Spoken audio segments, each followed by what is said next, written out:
Vlatko Vedral, welcome to Bendiksen Airways. Thank you very much. Pleasure to be here. Nice. Can you tell me the difference and also explain what gut is and toe is, as in the grand unified theory and the theory of everything? Good question. I think these are still imaginary entities in physics, so we do not really have a grand unified theory, or it could be the same theory, actually, a theory of everything. The main reason is that, at least at present, we may find out that there are many more problems to worry about. But at present, we have gravity, which is the only force out of the four fundamental forces that hasn't been quantized. So everything else is really subject to quantum theory. The electromagnetic forces, the strong and the weak forces, and we have gravity where um, there are some mathematical issues related to this, but primarily the problem is lack of any experimental evidence telling us which way to go. Now, it's fair to say that even if we did figure out what to do with gravity, it's very questionable. You could call this a grand unified theory. You are right. That's certainly appropriate. But whether this would be the ultimate theory of everything is really anybody's guess. It's not even clear. I think it's a nice vision to have that we are getting deeper and our knowledge is encompassing more and more of our reality, if you like. But I think it's not even clear that we will ever get there. So it's more like a dream for a physicist than reality at present. Before we dive deeper, how would you introduce yourself? Probably as a quantum physicist first and foremost. I think I've worked on many different areas really related to quantum mechanics. I started with quantum computers. So I think when I was finishing my undergraduate degree, an algorithm came up, Shor's algorithm, which actually surprised everyone because Shor showed, in fact, that you can compute some things exponentially faster on a quantum computer than a classical computer. And that excited an awful lot of people. So I went in and I did my PhD in this direction in quantum information. But then what ended up really fascinating me the most is this relationship between information and physics in general. And in fact, information and science, it goes even far beyond physics. So I ended up actually using information theory to understand quantum entanglement, which is the effect that Schrödinger called the characteristic trait of quantum mechanics. So ultimately, I really stayed more within physics. And for me, it was always a question of what can we learn about physics by phrasing it in terms of information. I think that's maybe my main activity. I just recently read Something Deeply Hidden by Sean Carroll. Yes. He speaks a lot about that quantum mechanics is something that not enough are really looking at, and that it's kind of frowned upon. Is that correct? Yes, there are so many opinions around. I've promoted this idea that at present it's of course incredibly successful. And I think what's frustrating about quantum mechanics is that it's really difficult to anticipate where the theory could fail. So in fact, these are the experiments we should be looking into. And this is where people disagree. Gravity, obviously, as I mentioned, is an obvious potential culprit because we don't have a quantum theory of gravity. And in fact, some of my colleagues are betting that gravity will even collapse quantum mechanics and end entangled states. All of these quantum effects will ultimately, when they encounter gravitational forces will collapse.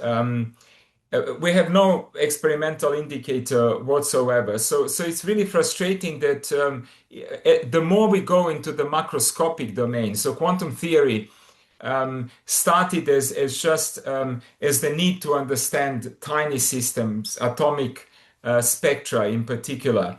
But we made a long way because quantum physics then went into many body physics, into larger and larger systems, solids, liquids, gases. All of this requires quantum mechanics to be explained, stability of matter. And now people are even looking into chemistry, going further into biology. There are people claiming that entanglement even may matter in biological processes and living systems. So it really makes you wonder, is it really even a universal theory? Is it possible that quantum mechanics is the final word and we simply just have to tidy up and understand these more and more complicated systems?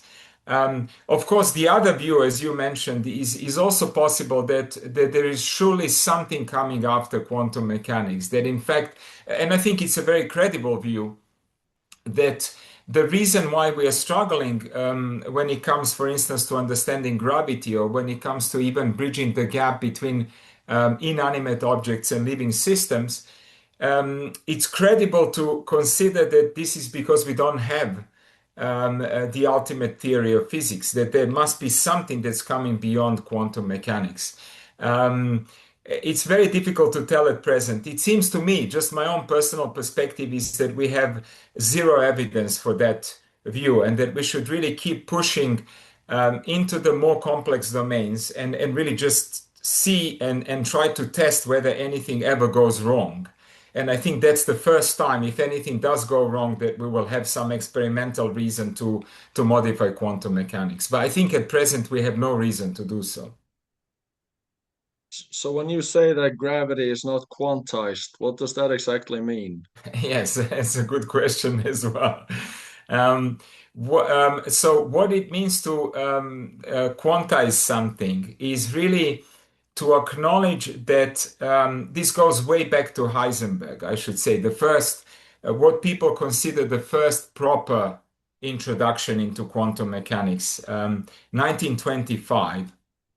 So the first maybe proper paper defining what quantum mechanics should be.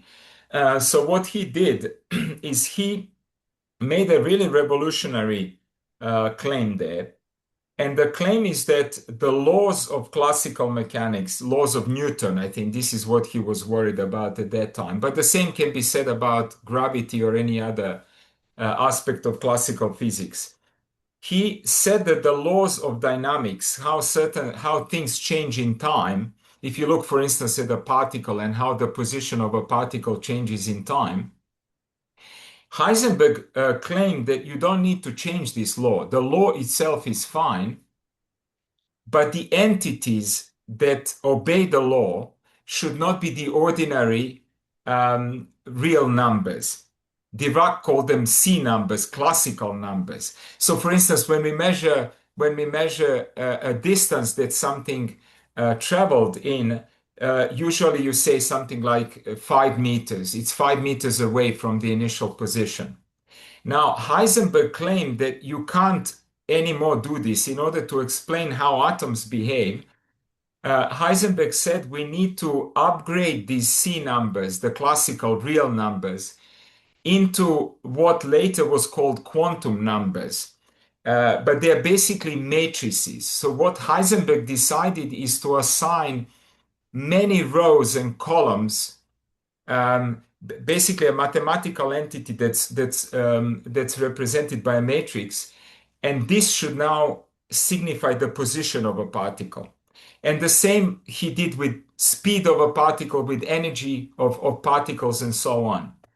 And what he then discovered subsequently is that now it's quite interesting because the rules of multiplication now change. So, for instance, in classical physics, if you first specify the position and then you specify the speed of something, it makes no difference if you invert the order in which you do this. So whether, practically speaking, whether you first measure a position of a particle and then the speed of a particle, it will give you the same result if you reverse your measurements.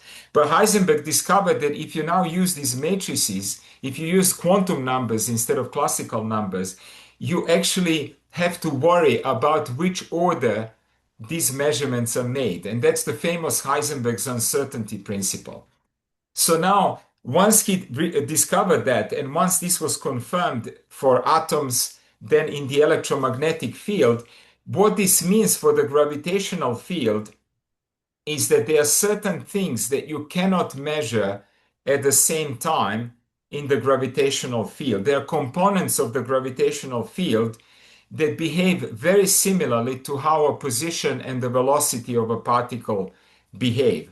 Remember, in Einstein's theory, which is the most accurate description of gravity we have, in general relativity, everything is described by real numbers, by classical numbers, and everything in Einstein's theory can be measured at the same time. There is no contradiction there. If you were to quantize gravity, what it would mean is that you could measure certain aspect of a gravity very well, but then it means other aspects of gravity you will not know at the same time. And we are still debating what this means. It's not entirely clear what this means, because if you talk to different researchers, they would actually tell you that different entities should be quantum in this theory. So we don't even have an indication of what this could be ultimately. Is it true that we have not yet observed a graviton? That's right, and that's a good point there, because um, not only have we not observed it, but because it's a very weak force, there are many well-regarded physicists who actually claim that we will never be able to observe it. So, for instance, Freeman Dyson wrote a sequence of papers starting maybe 20 years ago or so, where he did very rough calculations. For instance, when you excite an atom and the atom now loses energy, what normally happens is that it emits light, it emits photons. But there is a probability that it also emits a graviton, if quantum gravity is a correct description. And what Dyson did is he calculated the amount of time it would take an atom to emit a graviton.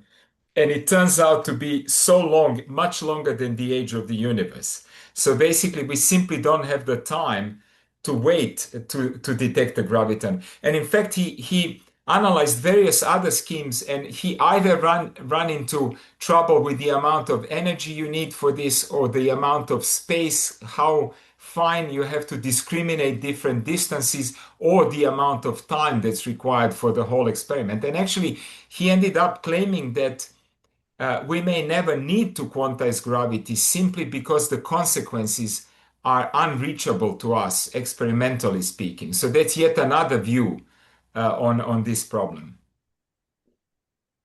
One, what, why does it feel like a strong force for a human, but it's so Good, weak? excellent point. Yes, for us, actually, it looks like a dominant force. And in fact, that is to do simply with the sizes of the objects. It is a weak force. And so if you look at, for instance, two atoms, then of course the electromagnetic force is many, many orders of magnitude stronger than gravity.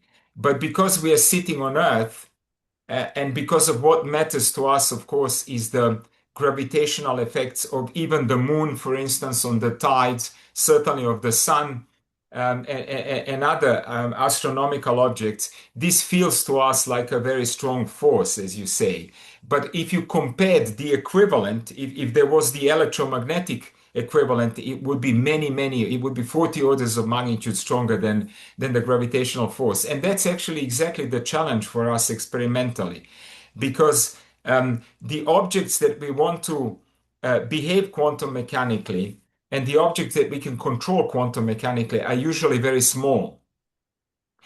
Therefore, the gravitational effect that they have is also very small.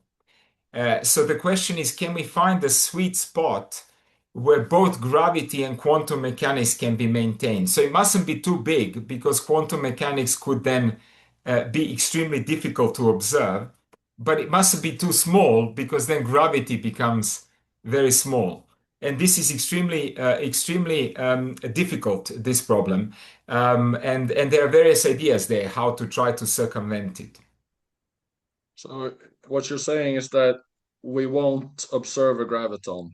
That's more This or less is for this is certain. one this is one conclusion that we will not observe graviton. What I did with a while back with a few colleagues of mine is to suggest an indirect way of measuring um, the quantum components in the gravitational field without having to detect gravitons directly. So that's possible. We could perform measurements where we know that gravity must have some degrees of freedom, which are quantum, but at a higher level from just observing individual gravitons. And I think this already would be a nice indicator that that's the right thing to do. Because remember, we are not even sure whether we should be quantizing gravity. Maybe it's okay to leave it at the classical level. I'm personally against this view simply because it leads us to all sorts of inconsistencies. So, for instance, just to give you a simple example, if you believe that energy is conserved in physics, that you can never create energy or destroy energy, then it's extremely difficult to conserve it if gravity is classical, but anything else in the universe is quantum mechanical. This kind of hybrid version of putting two theories together never works properly if you want to satisfy all the principles that we believe are correct in physics. So, but this, you could argue that this is, of course, a more abstract and more mathematical reason, maybe, to suspect this. It could be that nature doesn't conserve energy in the way we think that it does. So even that's possible. But I prefer to think that things are conserved exactly in nature, and this somehow forces me to think that gravity ought to be really quantum. It's just a question of how to set up an experiment to detect this. Remember in the book I just mentioned, Sean Carroll says that we shouldn't differentiate between classical and quantum. We should always think quantum because everything is quantum. What Yes, does I that agree with mean? that. Yes, I agree with that. I think in my recent book, I promote exactly this view that everything in the whole universe should actually be subjected to this kind of Heisenberg's uncertainty.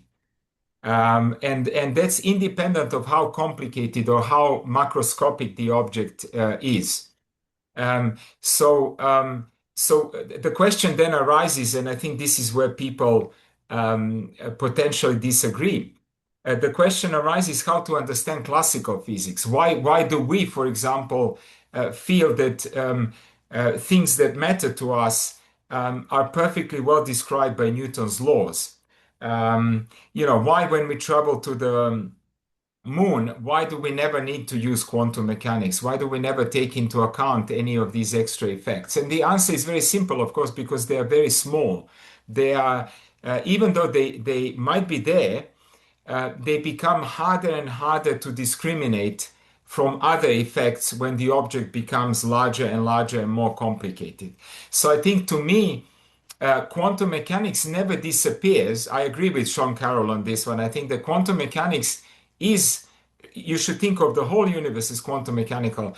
But then in some regimes, um, it so happens that classical physics is sufficient. But it doesn't mean that what you're studying is not quantum mechanical. It just means that most of it is perfectly well described by Newtonian dynamics. Do you think there is an objective reality? And do you think we see it or Good. That's not? also it's a very deep question for a scientist in general. I like to think someone called me the other day a Q number, quantum number realist. in the sense that I think we should take these entities that physics tells us about seriously. So, for instance, when Michael Faraday came up with the idea of a field um, to describe how forces between two charges propagate between these charges, so he had to invent a medium that exists everywhere in the universe, which he called, postulated basically, called it the electromagnetic field. Um, uh, I think the best understanding of all of these phenomena from then on was simply to acknowledge the reality of the existence of the electromagnetic field. Even though, I should say immediately, we never measure the field, the electromagnetic field directly. You never see a naked electric field or a naked magnetic field. All you do is put a test charge, you put an electron somewhere, and then you see how it responds. Depending on how it accelerates, how quickly it moves, does it rotate, does it curve, you can from this estimate what kind of electromagnetic field exists at the point where you put the electron. So it's always the responses of the charges that tell you about the electromagnetic field. I think it's very similar in quantum mechanics because so I believe that these matrices, the quantum numbers that describe everything in the universe, I'm a realist about their existence, even though, like I said, you never see directly a quantum number. You only see one of the aspects when you make a measurement. So whenever you make a measurement, you will always see an object in one place or another. You will never see it in many different places at the same time, even though quantum mechanics says that all objects are capable of being in many different states at the same time. So I'm a realist in that sense about these entities. However, it is difficult to imagine that we will ever know what the world really is like at that level. So if you really pushed me and you said, but do these entities really exist somewhere out there? Then I think it's perfectly possible that this is still our own abstraction. This is the way we understand these entities, but we may never even know what they are really like. So I don't know if that clarifies kind of my position. Yeah, because I've dug deep into I don't know if you've heard of Donald Hoffman, but he speaks a lot about objective reality, and he makes the example of the oncoming train, for example. It's not a train, but you don't want to step in front of it anyway because you'll die. But he's talking a lot about that we don't see objective Yes, reality. I guess yes. that's a given, but do you think that space time is fundamental, or do you think there is something deeper beneath? Good question. That's another very deep point, and it's related to. It's extremely important to ask that question when you're thinking about quantizing gravity, because it goes back to what you asked me earlier. What does it mean to? What are you actually quantizing? What are the entities that are becoming quantum when you do that?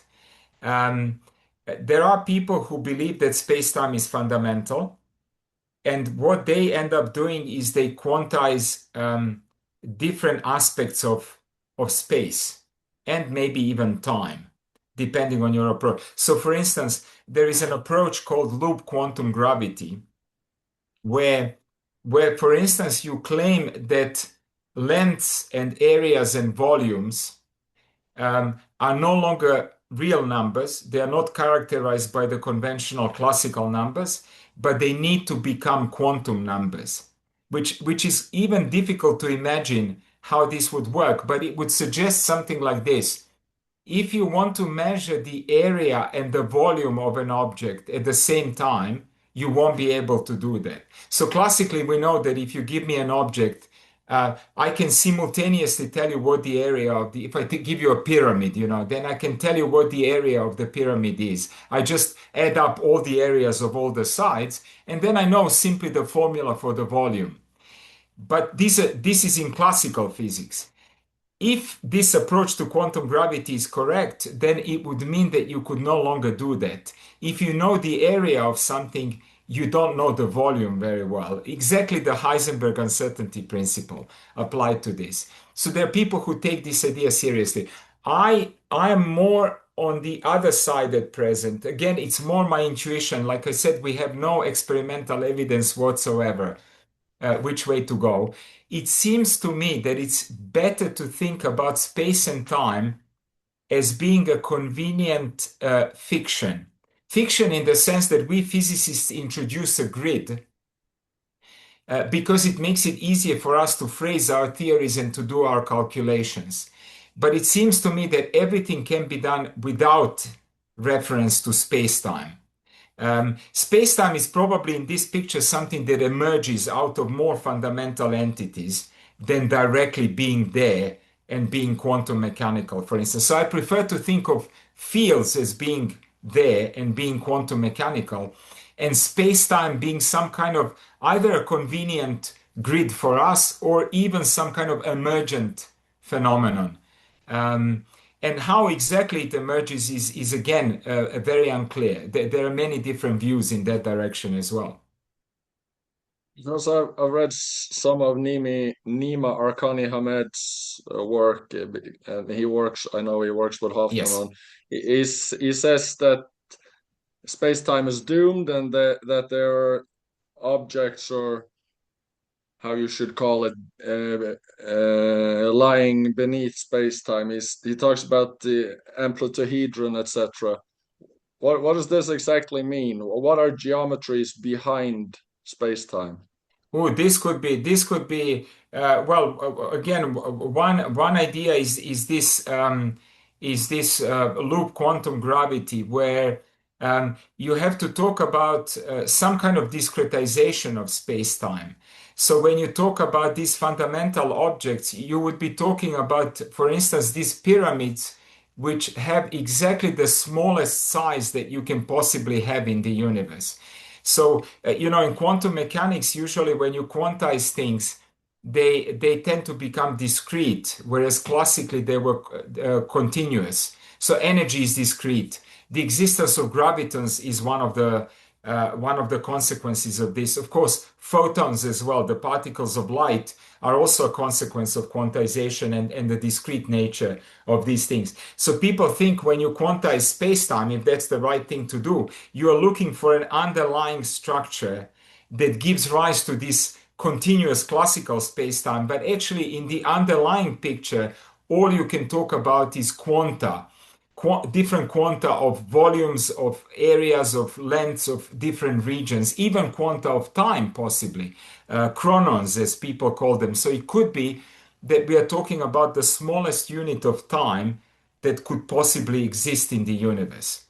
And Is that the again, Planck scale? that's the Planck scale. That would be the best guess at present is that that's the Planck scale. But again, zero evidence for any of that at present. Yes. Okay.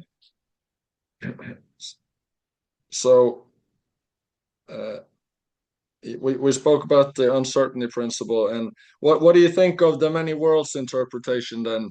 And does that, as I understood Sean Carroll in his book, that means that we don't have to take into account the strangeness of the collapse of the wave function because it's just branching into different universes? Yes, I think it's my view is the closest to this interpretation. Maybe I object more to the language because it seems to me that it doesn't quite encapsulate everything that can happen in quantum mechanics. So I think when you say many worlds, you are still thinking about many classical worlds that exist at the same time. But actually, quantum mechanics allows all possible states, even in between, anything between one world, classically speaking, and many different worlds exists also within quantum mechanics. So to me, I would say at least as far as I'm concerned, the best way to say it is that there is one universe, but it's fully quantum mechanical. And I think the closest interpretation is certainly many worlds. He's right that you eliminate a number of potential paradoxes. For instance, people talk about the special role of observers. Um, I disagree with that. I don't think that observers are needed at all to talk about quantum mechanics. And I think if you go in the direction of many worlds, you effectively eliminate eliminate in the sense that observers are not special in any sense. Observers are just like other physical systems. You eliminate the need for collapse, as you said.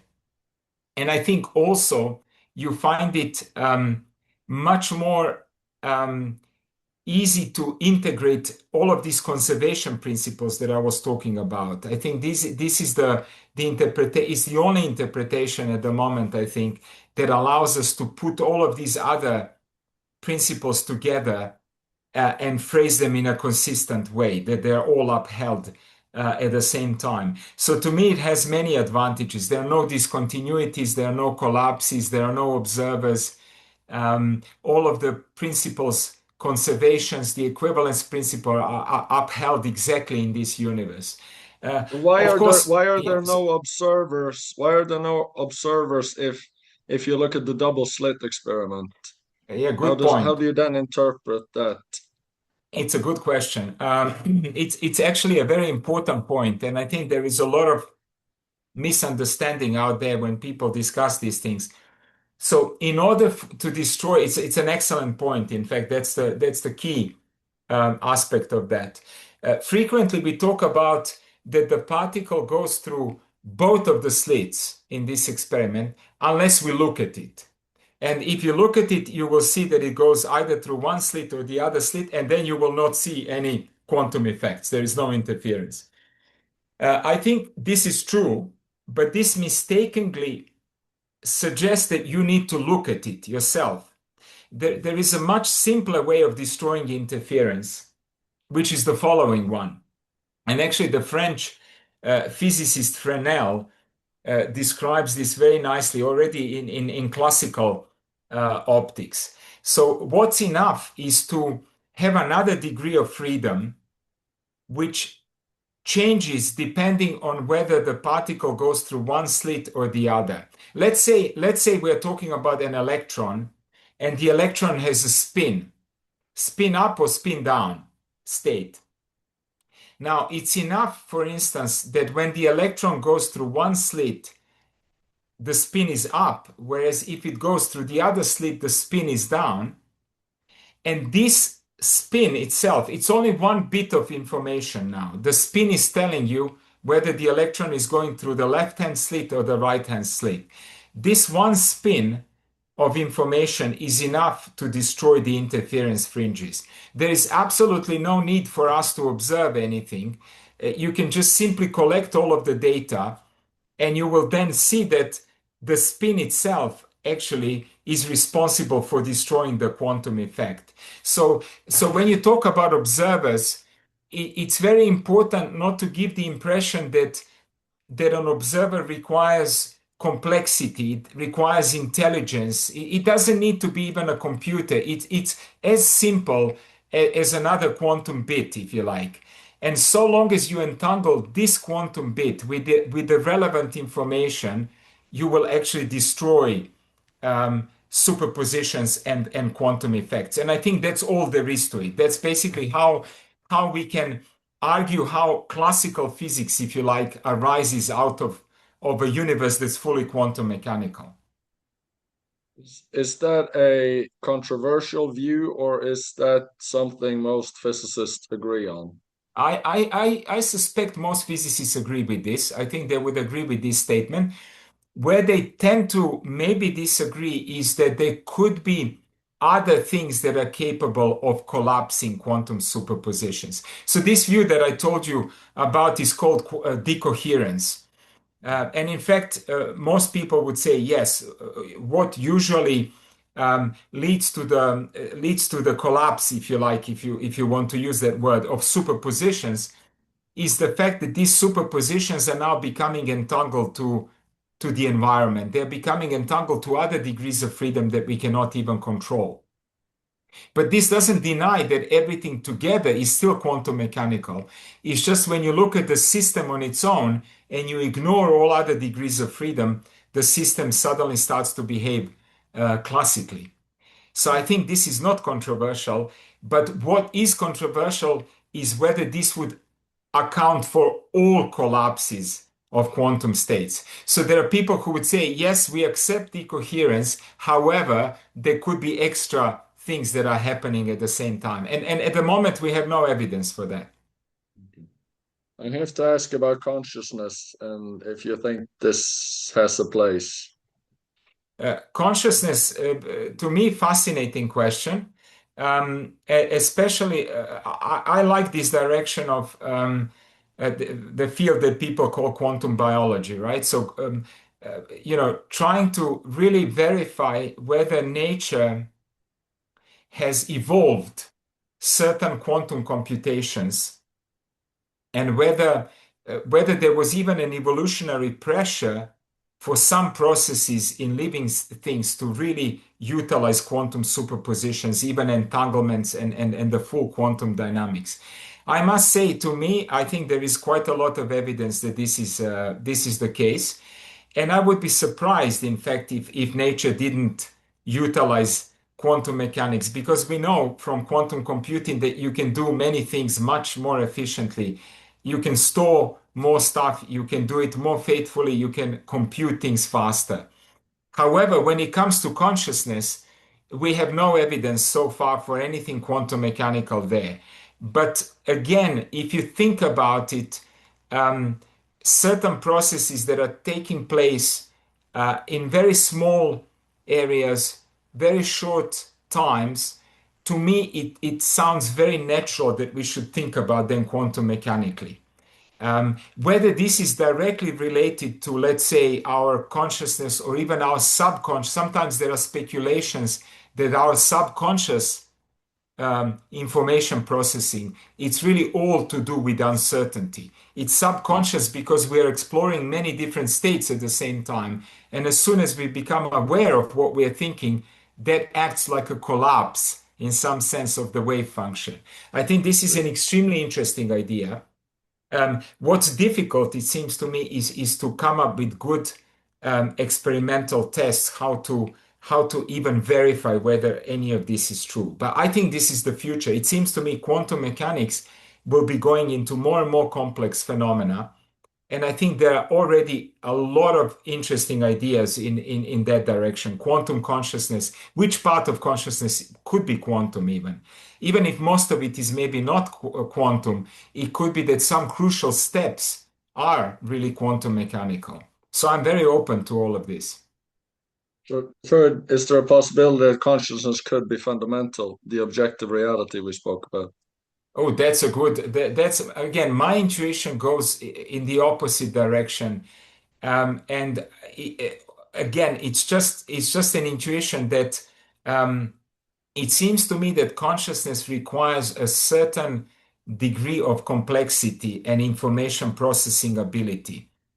I would even go so far as to say that not all living things are conscious, and I think that sounds intuitively correct to us. So clearly, the species that are closest to us, I think there is very little doubt that they have some degree of consciousness like we do. So probably most mammals, certainly apes are included in this. Most mammals, I would say, have certain um, aspects that are extremely close. Maybe they don't have the full range and capacity that we do, obviously, but I think they do have rudiments of our consciousness.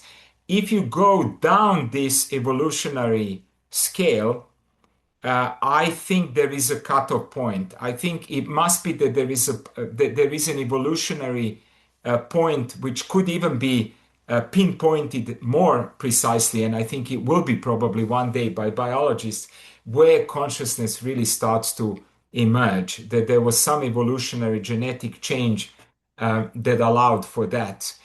So that's why it seems to me if you go even beyond this and you go into inanimate objects, it seems to me that it's a big stretch to claim that they are conscious. I would be highly skeptical that this would ever go this way.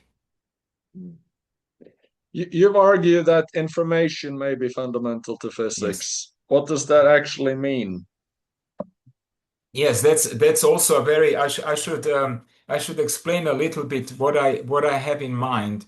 Um, so uh, somehow in physics, the evolution of physics, if you look at how we progressed with our knowledge, is that the fundamental things that we have come up with historically, exactly as we discussed earlier, they actually have become more and more abstract. So we started with concepts that are very close to us and our intuition and even our physical makeup. So the concept of a force is extremely natural because we tend to push things, we tend to pull things. So it's very natural to think that there is an entity called force. But already with quantum mechanics, the fundamental entity is not force, it's energy. And that's already a more abstract entity. You know, what exactly is energy? It's kind of harder to visualize and to understand than the concept of force. And with quantum mechanics, we've gone even much further than that. And that's what somehow suggests an intuition that maybe if we continue to extrapolate in this direction, we will ultimately go in a much more abstract um, domain, which to me looks like, at least at present, ought to be the domain of information. If you look at the axioms of quantum mechanics, I should add this. So there are many things that strengthen this kind of intuition. If you look at the basic rules of quantum mechanics, they sound almost like axioms of information theory. So they're telling you, Schrodinger himself used the language of information. He said quantum states are actually catalogs of information. And when I talked about Q numbers, they are also like tables of information. They are matrices, they have rows and columns. They are like catalogs of information. So it's very interesting that the immediate question for a physicist is to think that there may be something more fundamental even that goes beyond quantum mechanics and whose rules are completely just information theoretic in nature. So that's what I mean by that. Could it be that we can even understand everything in physics, not in terms of energy and exchange of energy, and in terms of how matter couples to energy and how matter couples to matter. But could it be that if we change the perspective and talk purely in terms of information, we could talk in terms of quantum states, but maybe there is something that goes even beyond this. To me, this would be fantastic. And actually, I wrote another book, Decoding Reality, exactly on this topic, that it's all about information processing. Just to draw a picture, is this like if we could see with our eyes the reality beneath the physics, would we see numbers? Right, so that's an interesting one. That's indeed the question. Uh, the question is whether we will even be able to ever directly see this reality as it is. I think we would see these collections of numbers. But again, it seems to me, at least in quantum mechanics, what's preventing us from that is the uncertainty principle. So it says that if you see one of these numbers, you automatically prevent yourself from seeing all of these other numbers. So if you learn the number that pertains to the position, you lost the information. You have to really acknowledge all of the other numbers that pertain to the velocity of the particle. And it seems to us that this is a fundamental limitation, that we cannot go beyond this limitation, which unfortunately would imply, as you said, that actually we will see maybe individual numbers, but we will never see the quantum numbers themselves, if that's the foundation of reality. So is that because in base reality our eyes are also just numbers, what we Yes, I see with? think exactly right. That I conclude this from this view that everything is quantum mechanical. And if you think that the machinery that's working in our eyes, that connects to the brain, that processes information in the brain, if you think that all of that is made up of the same quantum numbers, then this limitation is definitely there. Otherwise, of course, if this is if the brain is governed by different laws of physics, then you may be able to go beyond that. And in fact, that's why this goes back to the statement that I made that as soon as you make a hybrid description of reality, which is kind of half quantum mechanical and half something else, then you have to worry very much about how to put it together in a consistent way because it may lead to all sorts of paradoxes and violations of basic rules. Is there any evidence that the brain is made up or are governed by different laws? I would say no, because I think everything we've confirmed so far could be explained by the basic chemistry, and I think it's ultimately underpinned by quantum mechanics, which explains all of this chemistry. There are people again who claim that the brain could be performing operations that ordinary computers cannot perform. And already to me, this would be a big surprise. To me, this would be an indication, if this was true, and I don't even know how you would really prove that the brain really can do something that a computer cannot do. But if this was genuinely true, then I think one could more credibly suspect that there could be some other laws governing the brain. And this would be again surprising, like I said, because if you think about the evolutionary continuity, that it seems that life arises out of exactly the same non-living matter, and then it simply just gets improved incrementally by selective pressures. Then it's difficult to see how the brain would. Why would the brain obey different laws? It would be the question. Where would that come from? Yeah. Yeah. So does this mean that the universe is in some sense computing itself? That is a good view as well. I think I like that hypothesis that we should think of the universe as a really big quantum computer, really, ultimately. I think that's, and maybe the most powerful quantum computer in terms of the complexity and the size. When you say that, um, usually computer scientists would object. And the reason why they would object is because in order for you to have a computer, you really should demonstrate that you can program that machine as well. So the reason why, of course, we find computers useful and why we came up with the idea of a computer is that we can write software, we can write programs which we can feed into these computers, and then the computers can implement these programs much faster than anything that we can do. So it's an extremely useful tool. Now, you could imagine that we could program various natural physical systems, but you can see why this may become harder and harder to do. So when it comes to the whole, even if you take a simpler object than the whole universe, take a black hole, and sometimes people say the black hole is the densest object that we can imagine, so surely it would provide a far more powerful computer than anything that we have. And that may well be the case, but the question is, how do you actually interact with this object? How do you write a program which the black hole would then implement in order to execute the computation? And then how do you read it out? Mm. So it may well be computing something on its own, but to a computer scientist, this is not enough because I think you must be able to also program this object. So the question is, can we program the whole universe? I think, and that's for us to discover. Yeah. So I guess this means that you think that mathematics is not something we invented, but something we discovered. Now, that's also a very deep point. Um, it's difficult to know. Yes, I think it's difficult to know if we discover it. The question is immediately, where is this stored? So I think as a physicist, and I think most physicists would agree with me, it's unlikely. I think physicists don't believe in Plato's idea that there is this special world out there, which we call Platonic world, the world of ideas, maybe, of forms. Plato would call it the world of forms, ideals.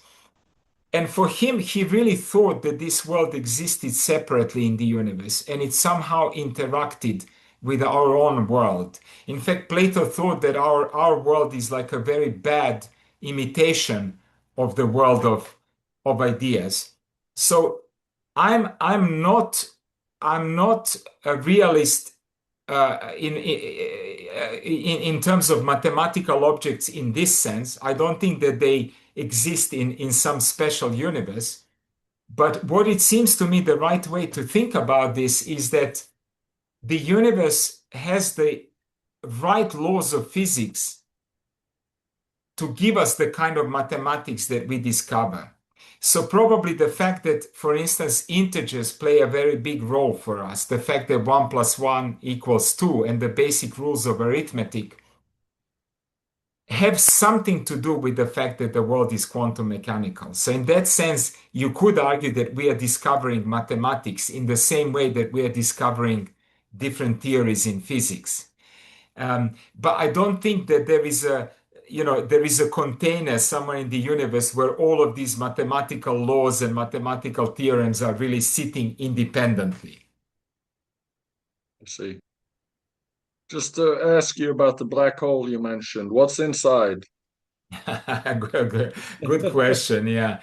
This depends very highly on the first question that we discussed of quantizing gravity, whether you believe that black holes are, for all practical purposes, really just classical objects, in which case the standard view of black holes is that anything that goes inside a black hole loses completely its own identity and just contributes to the entropy of the black hole. So the black hole grows as far as its degrees of freedom are concerned, but the state inside is so mixed that you cannot any longer tell what it is that went inside the black hole. So whether you put a table or a chair or an apple, it basically disintegrates inside to such a degree that it's unrecognizable. You will never be able to undo this information. And it's sometimes called information loss inside a black hole. Now, if you think that black holes, on the other hand, are quantum mechanical, then we know that there is no such thing as information loss in quantum mechanics. The laws of quantum mechanics are perfectly reversible. Anything that takes place in one direction can actually go backwards. It can be undone. You can always, in principle, reverse time. And if that's true for a black hole as well, that means that sooner or later, black holes ought to evaporate and they ought to radiate back exactly the kind of information, maybe in a different form. They could repackage the information to look different, but it could certainly never be lost if it's a quantum mechanical object. And I think to a physicist, this is a hugely exciting question, precisely because it's related to quantizing gravity. If information is not lost, then it seems to me we have no choice but to quantize black holes and to think of them as really huge quantum mechanical objects. But if, on the other hand, classical general relativity is correct, then maybe these are places where information genuinely gets lost and maybe even quantum mechanics gets violated inside a black hole. Could black holes be a portal to another dimension That- or That's universe? that's a nice thought as well, and many speculations. Yes. So there are these people who talk about the bridges between different bits of the universe, maybe even different dimensions, where you somehow have a portal where you enter through a black hole and then you exit through a white hole at the other end. Um, Called a wormhole. The object is called a wormhole. And it could be something, for instance, that's connecting bits of the universe that look very far apart from our own perspective. However, if we understood that there was a tunnel of this kind, we could actually end up in this part of the universe much more quickly. So I think there is nothing to suggest that this is not also possible. Again, we have no evidence of anything like that in astrophysics, but to me, it would be fascinating if this was true. Before I let you go, I have to ask you about time. What Of is course. time? Does it exist? Yes, these are all very fundamental questions. What is time? In physics, I think we are very, as you know, we are very pragmatic about time. So the way that this comes from Einstein, right? Einstein was the person who introduced these notions of clocks and different observers carrying their own clocks and then comparing these clocks, which is how he phrased the whole of his theory of relativity, special relativity. Uh, so if you look at the way physicists approach this question, we never think about measuring time directly. So as far as a physicist is concerned, there isn't such a thing as time underneath. What is happening is that there are dynamical processes in the universe, and we are simply comparing one rate of change in one object to another rate of change in another object. I mean, even when we measure as humans, even when we measure time, originally we thought about the motion of stars and different planets, and that was the notion that told us about how much time advanced when we need to take care of certain things and stuff like that. Even if, as we started to make more and more sophisticated clocks, our atomic clock, all it does really, it counts how many times an electron gets excited and de-excited in an atom. So what you're really measuring is the position of an electron inside an atom, and the position changes extremely rapidly. It's much faster than any other clock, but you are never really measuring time directly. There is no sense in which you are actually coupling to time as an independent object. Also, when we look at the clock, of course, what we are looking at is the positions of the hands of the clock. So it's always one position against another position, and that's what we call time. To me, this suggests that there isn't such a thing as time, that we should always talk about time in this relational way, one thing relative to another thing, rather than that there is something that really flows at the constant rate, the way that Newton thought about it, for instance. Because I read someplace not long ago that we should more look at it as a change in a system's condition Yes, rather than time passed by. yes. It's more exactly. I think it's a little bit how Aristotle himself thought about it. Certainly, people like Leibniz also thought about it in this relational way. What about entropy yeah, speaking about time, entropy. Yeah, good. That's a very natural question that you're asking because in the second law of thermodynamics tells us that entropy of the universe always increases.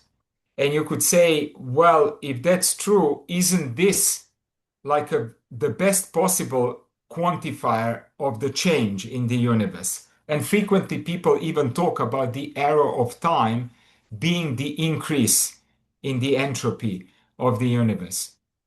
To me, again, and I think this is linked to our previous discussion, to me, this is just an indicator of the fact that so I don't think this is, if quantum mechanics is fundamental, I think the entropy increase is not a fundamental law.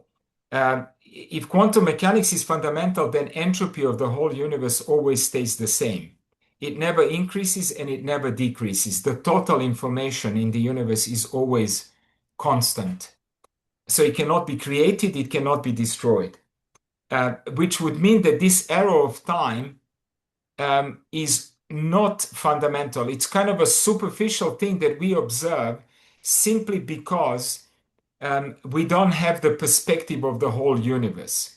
For us, for instance, when radiation leaves a certain system, we think of it as the entropy increasing. We lost the information about this radiation.